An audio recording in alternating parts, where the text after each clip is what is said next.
কিভাবে ওই বংশের মুখে চুনকালি মাখালাম মাসিমা, আমাকে একটু বলবেন? আপনি চেয়েছেন আপনাকে অ্যাকসেপ্ট করতে চাইনি, আমি জোর করে সেখান থেকে আপনাকে নিয়ে এসে এই বাড়িতে সারা জীবন রাখবো বলে ঠিক করলাম। আর অনেকের সঙ্গে ঝগড়া করেই সেই সিদ্ধান্ত নিলাম। আর এটাকে যদি আপনি বলেন যে আমি বংশের মধ্যে চুনকালি মাখিয়েছি, তাহলে তাই। আর এরকম চুনকালি আমি বংশের মুখে বারবার মাখাতে রাজি আছি, কিন্তু এছাড়া অন্য কোনোভাবে আমি এই বংশের মুখে চুনকালি লাগিয়েছি বলে তো আমার মনে হচ্ছে না। বৌদি ভাই, সোজা কথাটা ভালো করে বুঝে দেখো।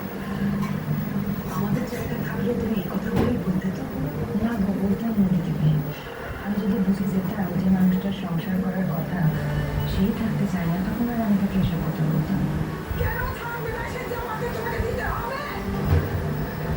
তুই তো সেই কথাটাই ক্লিয়ার কর না, কেন থাকবো না? তাছাড়া যুক্তি দিতে হবে, তাই না? তুমি আমাদের সবার সামনে খুলে বলো কেন তুমি জামাইয়ের সঙ্গে থাকতে চাইছো না। সবার সামনে বলতে যদি আপত্তি থাকে, তুই আমাকে আলাদা করে বল। যা সত্যি, যা তুমি ভেবেছো, যার জন্য তুমি ফাইট করছো, সেটা তুমি সবার সামনে বলে দাও। তোমার এই নিগ্রহ, এই অপমান আমার সহ্য হচ্ছে না।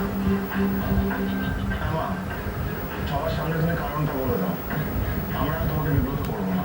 কাকিমা, আজ নয় কাল তোমাকে কিন্তু সত্যি কথাটা বলতেই হবে। চুপ করে থেকে তুমি কিন্তু পার পাবে না। আমাদের সমাজটা না এখনো অতটাও সভ্য নয় যে প্রত্যেকের ব্যক্তিগত জায়গাটাকে মর্যাদা দেওয়া হবে। আমরা না এখনো সবাই সবার বিষয় নিয়ে বড্ড বেশি কথা বলি। তাই তোমার মনে যা আছে তুমি সবার সামনে সেটা বলে দাও কাকিমা। বাবা, আপনি কষ্ট পাবেন না বাবা, আমি বুঝতে পারছি যে আপনার খুব কষ্ট হচ্ছে। ছেড়ে দাও মা, আমার কথা ছেড়ে দাও। আমি সত্যি সত্যি ওকে